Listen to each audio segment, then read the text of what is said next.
3 minutes of the diamond squat is better than running 5 kilometers. But here's the thing.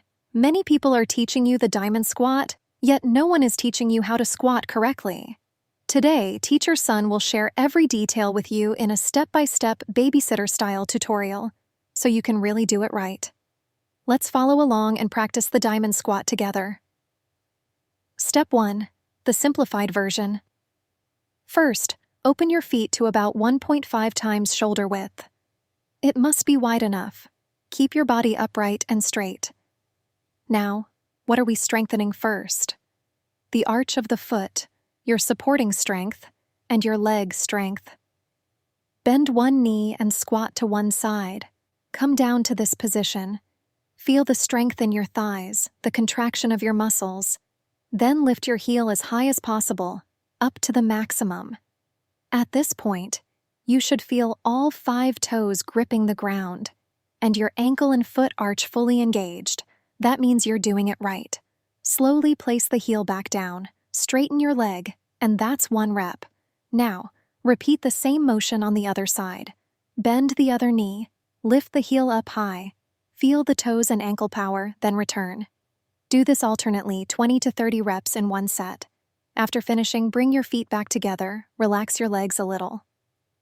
Step 2. Toe strength training. Now let's work on your toes. Curl your toes inward tightly, then spread them outward. Grip hard downwards, improve your toe flexing function. When you curl in, you'll feel the strength in the arch and ankle again. Then spread the toes wide. Do this about 10 times per side. It will feel a bit painful while doing it, but afterward, wow, your feet feel so comfortable. That's because your foot arch strength has been reestablished. This is very important. Step 3. Practicing the diamond squat. Now, let's actually try the diamond squat. Open your feet again. If it's your first time, you don't need to squat all the way down to parallel. Just go slightly above parallel. Keep your waist and back straight. Knees and toes must stay aligned in one vertical line. Don't rush to go too low. Higher than 90 degrees is fine for beginners.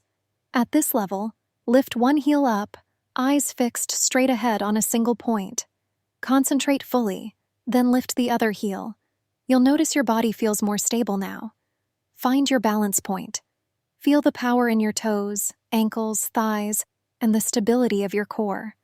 Now raise both arms up overhead, extending your body upward. Hold. How long to hold? If you can last 10 seconds, that's great. If you can hold 50 seconds to 1 minute, amazing.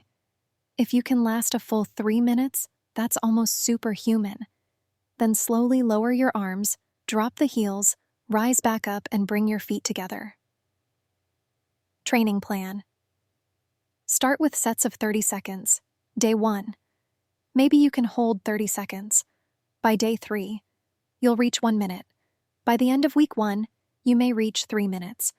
When you get there, your body will feel incredible, light, strong, and full of energy. Just 1 set will make you sweat all over, your body heating up and releasing energy. This is why 3 minutes of diamond squat is better than running 5 kilometers. Now that you know all the details, have you